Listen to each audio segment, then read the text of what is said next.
Dahulu kala, kota Semarang dipimpin oleh Adipati Pandanarang dan mempunyai istri bernama Nyai Pandanarang. Ia terkenal sebagai pemimpin yang jujur, tetapi juga menyukai harta benda yang berlimpah.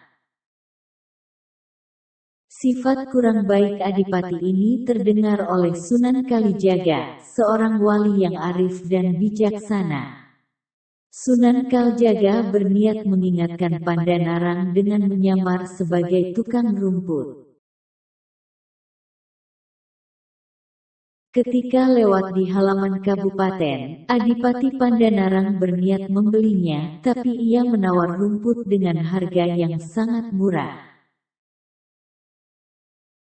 Penjual rumput itu setuju dan meletakkan rumputnya di kandang. Sebelum pergi, ia menyelipkan uang 5 sen di antara rerumputan. Uang tersebut ditemukan oleh abdi dalam yang segera melapor kepada Adipati Pandanarang. Hal itu terjadi berulang kali. Pandanarang heran mengapa tukang rumput tersebut tidak pernah menanyakan uangnya. Hingga satu ketika tukang rumput itu datang kembali, Pandanarang pun menanyakan asal-usul tukang rumput itu. Ia juga menanyakan mengapa sang tukang rumput seperti tidak membutuhkan uang.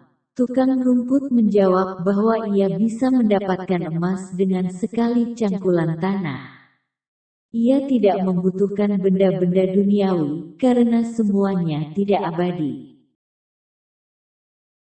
Pandanarang marah mendengar jawaban itu. Ia merasa dihina oleh tukang rumput tersebut. Pandanarang menyuruh seorang abdi mengambil cangkul, kemudian menyerahkannya kepada tukang rumput.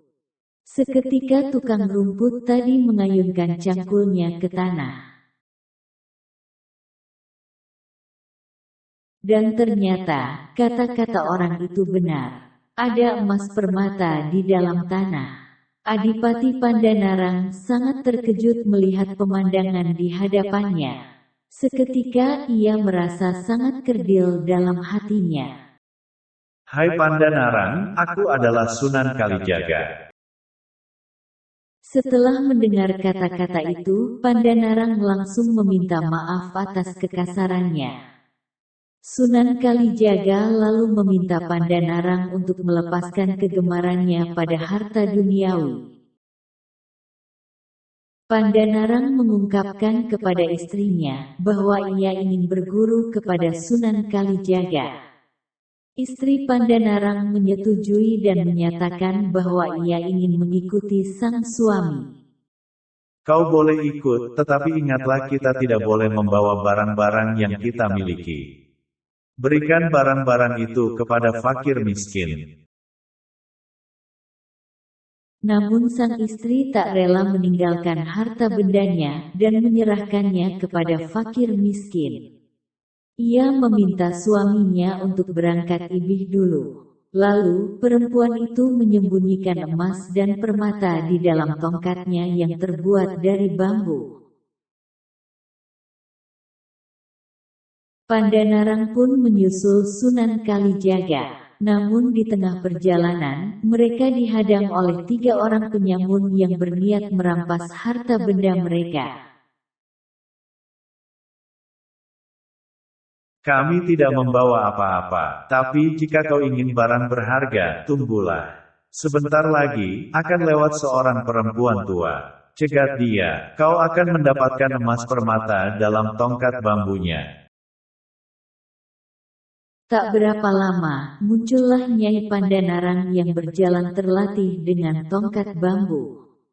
Ketiga penyamun tersebut menghadang dan merampas tongkat bambu yang ia pegang.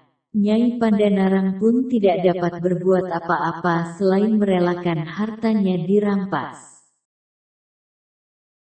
Beberapa saat kemudian, Nyai Pandanarang bertemu dengan suaminya dan Sunan Kalijaga. Lalu ia menceritakan kejadian perampokan yang dialaminya sambil menangis.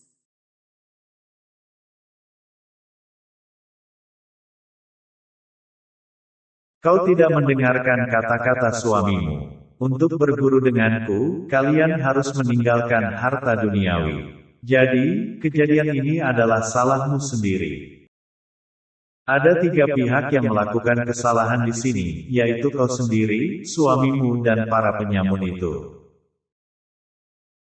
Untuk mengingat kejadian tersebut, Sunan Kalijaga menamakan daerah itu dengan sebutan Salatiga. Pada perkembangannya, nama Salatiga bergeser ucapannya menjadi Salatiga. Kini Salatiga menjadi kota yang ramai seperti yang pernah diprediksi oleh Sunan Kalijaga.